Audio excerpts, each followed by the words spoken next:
All right, sports time. Mara's here. Hoop heaven. Oh, hoop heaven, absolutely, Hudson. It's March Madness, a day early for a lot of teams. This is a huge weekend on the hardwood for university, college, and high school hoops.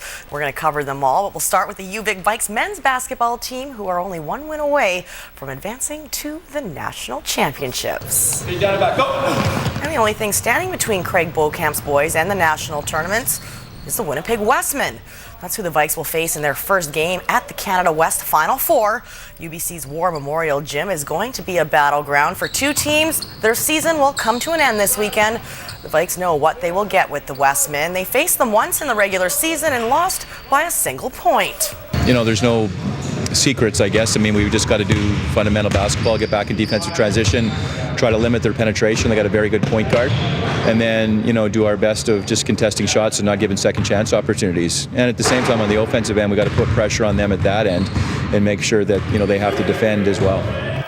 Pretty tough to defend this guy. Terrell Evans is the Vikes' leading scorer, averaging 16.7 points per game. He ranks 14th in rebounding and leads Canada West in steals. We stripped the Westmen of the ball 3 times in their lone regular season meeting and put up 15 points. Tomorrow's game comes down to the wire. Evans wants the ball. You know, my teammate's going to look for me. Now I really just don't try to force it. You know, the game's going to come to me. I never try to really just chase the game, but they do a good job finding me and put me in areas of the score, you know, around the basket and finishing and just get me going. So, I don't know. I just got to get it going a little bit. So these guys are going to look out for me. Well, until recently, home floor advantage was something foreign to the Camosun Chargers men's and women's basketball teams. Before the Pacific Institute for Sport Excellence was built, the Chargers' makeshift home was the gym at St. Margaret's, making it basically impossible for them to ever host big tournaments. Well, today that changes as the Chargers are hosting the Pac West Basketball Championships. The women host Douglas College at 6, while the men host Quest College at 8. Our Jordan Cunningham is courtside. Jord. Myra, thank you very much. They've done a swell job decorating the place, but as you can see, plenty of room for at least another couple of banners. Pac West Championships going on for the men and the women. Men are on the floor right now. We've got Douglas College and Capilano going head-to-head. Camosun doubleheader coming up later. Women at 6 o'clock, men at 8. And joining me to talk about that matchup, head coach Scott Quichon. Number 6 seed coming into this tournament, facing a number 3 team, but you got here. That's the most important thing, and now it's performing on the day. Well, absolutely. I mean, it was quite a battle to get here, number 1. And, you know, luckily we squeezed it out, and we've been working really hard, and we're ready to go. Yeah, and we focused on the team a couple of weeks ago, the exploits of Jordan Elvedal. On a team without a distinct superstar-type player, Elvedal certainly the key guy for you guys. Elvedal's certainly the key guy in the sense that he's the guy who makes all the decisions, makes the right decisions. We've got a lot of pieces around him. And we take a lot of pressure off of him because of that. But we're certainly not flashy, and we're not the superstars, but we do it our way, and we'll get it done that way. Quest Kermodes tonight. Set up the matchup. Quest Kermodes tonight versus Camosun College. 8 o'clock. Come out, come rocking, and we're ready to go. We're going to put on a great show for you guys. Now, do you know what a Kermode is? It's a spirit bear. We're on the West Coast here. Come on now. That's right. Okay, well, how do you take the spirit out of a spirit bear, then? It's Victoria weather. You go hunting.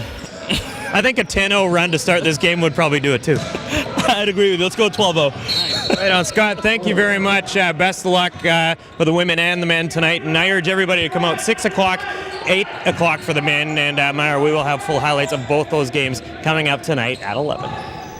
All right, thank you very much, Jordan. Well, the Island's Elite 8 have gathered on the hardwood at Mount Doug Secondary. The AAA Island Finals for senior boys basketball tipped off this afternoon. Advancing to the BCs has never been more difficult. Only 2 berths have been given to the Island. That still doesn't seem right to me, but that's just the way it is, and it means that these players aren't wasting any time getting down the floor.